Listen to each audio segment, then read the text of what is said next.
مؤتمرا جماهيريا حاشدا ضم المعلمين والمعلمات على مستوى إدارة طامية، وذلك في إطار الاستعداد للانتخابات الرئاسية القادمة وما تتطلبه هذه المرحلة من ضرورة حشد المواطنين وحثهم على أهمية المشاركة والإدلاء بأصواتهم في هذا الاستحقاق الدستوري الهام.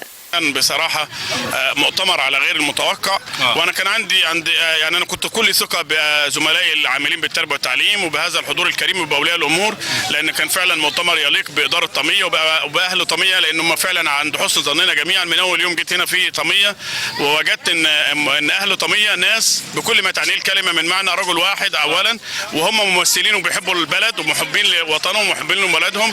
وانا بقول لحضرتك ان احنا في استجابة النهارده، في استجابة غير عادية، وده عنوان من العناوين اللي هتظهر يوم 10 و11 و12 ديسمبر ان شاء الله تعالى. ستكون ملحمه تاريخيه رئاسيه للانتخابات باذن الله. وبدعو طاميه وبدعو معلمين طاميه للخروج باسرهم للانتخابات، ولازم يكون يوم مشرف والحضور يكون مشرف للناس جميعا لتأييد السيد الرئيس عبد الفتاح السيسي. النهارده يوم كان جميل، يوم مشرف. الجمع اللي كان موجود يعني حاجه مشرفه بفضل الله اولا، وتوجيهات طبعا الدكتور محمود هيبه اخي الاكبر مدير عام الاداره وقيادات اداره طاميه التعليميه كلها تكاتفت بحيث ان احنا نخرج اليوم بالجمال ده.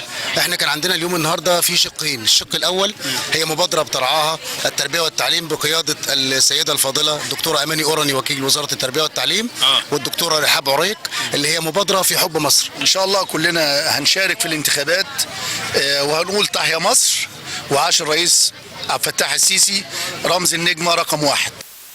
أكد الحضور على أهمية المشاركة في الانتخابات لاختيار الرئيس القادم والتكاتف لمواجهة التحديات وبناء الدولة المصرية.